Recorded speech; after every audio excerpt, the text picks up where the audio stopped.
King Charles' hidden fear as he spends millions on Andrew to secure royal secrecy after living at Royal Lodge for more than 20 years. The disgraced Andrew Mountbatten Windsor is set to move to his brothers, King Charles' private Sandringham estate in Norfolk. Andrew Mountbatten Windsor might have been banned from public life by his weary elder brother, King Charles, but behind closed doors, the monarch is understood to still be planning on bankrolling his disgraced sibling.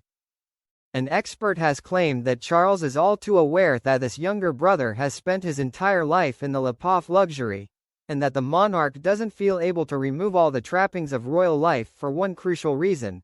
However, whatever reservations the king has about leaving his younger brother entirely to his own devices, it didn't stop him from releasing a blistering statement announcing that he was formally stripping Andrew of his royal titles of prince, duke, earl, and baron, striking him from the official roll of the peerage.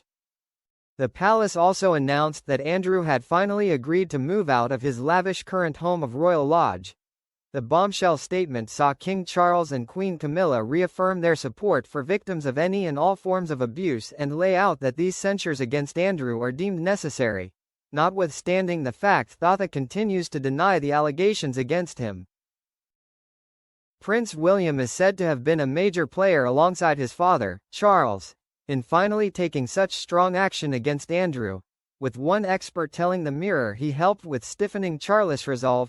The former duke has categorically and repeatedly denied the 3 allegations of sexual assault levied at him by the late Virginia Giuffre, who claimed the assaults took place when she was a 17-year-old victim of convicted sex offenders Jeffrey Epstein and Ghislaine Maxwell.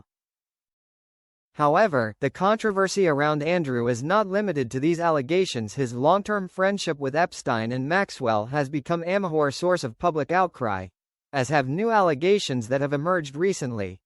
These include the claim that he gave private information about Giuffre to a police protection officer, asking them to find dirt in his accuser, but there have been no reports that the officer followed Andrew's alleged order. Andrew's friendship with alleged Chinese spy, Yang Tengbo, has also been a major scandal, with reports claiming that it led to intelligence services dubbing the king's brother a national security risk. The finances of Andrew and his ex-wife, Sarah Ferguson, have also been a source of much speculation, with their lavish spending habits and excessive lifestyles brought into the spotlight after an explosive biography of the couple was released this summer. Entitled, The Rise and Fall of the House of York, by Andrew Lowney, put their eye-watering spending habits, business deals, and love of freebies under the microscope. Royal expert Tina Brown, formerly the editor of Vanity Fair, and a friend of the late Princess Diana, claimed in her Substack newsletter, Fresh Hell, that because Andrew has spent a lifetime indulged with privilege and luxury, the king is concerned that if he were to be too punishing, his brother wouldn't be able to cope.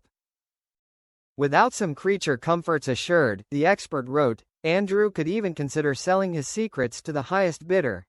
Charles, I am told, is not looking to punish his pampered brother to the point, he says, that he can't cope.